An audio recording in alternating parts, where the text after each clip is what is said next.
Behind you, huh? Well, I can't see if you're behind me, pal or ma'am, but uh, this is the cathedral. Well, I should say, uh, the Valley Forge Cathedral thing. And okay, and these are recent graves.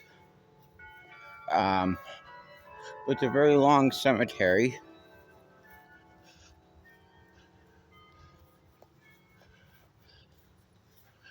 Um,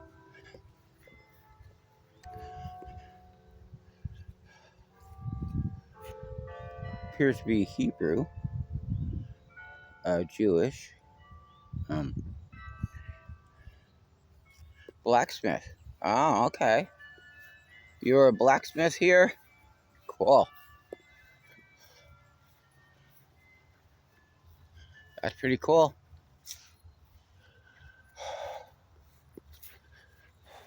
Hey, yeah.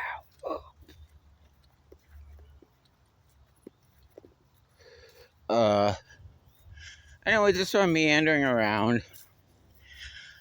I don't really want to do too much, because these are more recent, I guess. So, let's see. Educator and scientist of nuclear physics, of particle physics and nuclear physics. 021 1938, 2017. Always in our thoughts, forever in our hearts. I don't know who you are, but and I can't pronounce your name, but thank you.